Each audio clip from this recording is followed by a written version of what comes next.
Adam, great to see you. Yeah, you too. In such a fun film, Playmobil. Oh, I love it. Oh my God, this character is probably the best one in the film as well. But how easy or difficult was it for you to tap into Emperor Maximus, because he was off the charts? Yeah, I think when I first came into the recording session, I was trying to do some more nuanced, subtle performance, and the director was like, no, let's take it all the way over the top. And we just kept pushing and pushing, and it was so much fun and full of joy and laughter that day. I had a blast with the director, and there's no limit to how crazy Maximus is. You know, he is literally on 10 the entire time. Yeah, you just disappeared into that role as well. It was so much fun. But I'm assuming it's just like all these other voice animations. You weren't in the studio with any of your other amazing Unfortunately, cast. no. There's an amazing cast, and when I found out who else was in the film, and I was like, oh, wow. And so I hope that at some premiere or event somewhere we'll all get to interact with each other. That would be So you great. still haven't met them? No. Crazy. Yeah. Singing the songs, though, in there, what's that like? Obviously very different to the normal music that we hear from you. Yes, it's what I loved about the whole project is that it's really a musical. Yeah. It's like a classic musical, and this character is it's not about his singing voice, it's about the character. So it was really fun for me to sound ugly and insane as opposed to pretty, you know what I mean? Instead of trying to be contemporary pop star, and it was Maximus, and he is a ball of narcissism and insanity and power and Napoleon complex, and basically like a playground bully. Yeah. And I just got a kick out of him. I thought he was so funny. So different to who you are. I think so. Yeah, I think very so. different to you. Obviously, though, Charlie in the film has his issue with that he doesn't think Marla's adventurous anymore, Right. which is why they go on this whole thing. Would you say that you are more or less adventurous than you were when you were younger? Because I know for me, I've definitely got more adventurous when I got into my 30s. I was a bit, scared of things when I was as a child. And I think that I became braver into my adulthood. I definitely did. I took more risks, felt more confident, and then I think that over the past 5 or so years, I've definitely relaxed a bit. Oh, really? I'm not quite as adventurous as I was maybe 10 years ago, but for good reason. We're not going to catch you skydiving or anything like that. No, you know what? I do like adrenaline rushes, but I haven't done the skydiving thing yet.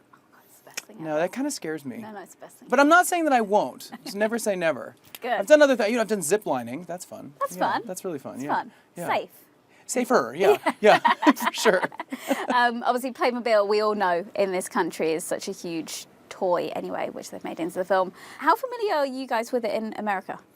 It's funny. When I got the call, I wasn't totally familiar with the brand name, but then I started looking online at all the toys, and I realized how many of them I had when I was a child. Oh. It was such a wave of nostalgia that hit me. I was like, wait, I had that toy, and I had him, and I had that character and that character. And what I love about Playmobil toys is that they're fully fleshed out characters. They have accessories and outfits and hair and hats and glasses and all this stuff, and you can really play dress up with Playmobil toys. And I think that's why I gravitated towards them when I was a kid. I was a theater kid, always in a costume, make believe. So having these toys that had these personalities clearly invented into their design, they were great. And what was your favourite toy when you were younger? Because I'm still waiting for them to make a Polly Pocket film, because I always loved Polly Pocket. But for you, what was... I had a He-Man thing for a while. Yeah, I remember really being into He-Man. And again, I had kind of forgotten about it, and there's a documentary about that company that developed He-Man that's fascinating. And I remember watching it on a plane and going, oh my God, I had that. I had the Castle Grayskull. I had that. I remember that car, and I loved little action toys. That was, I was a kid of the 80s, so that was what it was all about. I know that. Hey, there's a film coming out, so you should try and get in that. Yeah, You should try and get Bohemian that. film. Yes. Yeah, exactly. Although, how much do you get sent scripts and all that? Because obviously you come from this theatre background and you've done Glee and you were a truck driver in Borat. I know, not the biggest credit ever, but it was there. But how much do you get? In fact, uncredited. You know, Oh, it's okay. just, it was like I popped onto set one day, like, you want to be the trucker? Yeah, okay, why not? But how much do you get sent scripts and stuff like that? I have an agent. We're working on looking for projects, and things come up here and there. I mean, I think I'm in a specific kind of lane, being a musician, and when the right project comes up, hopefully another opportunity will magically appear. What's the dream role?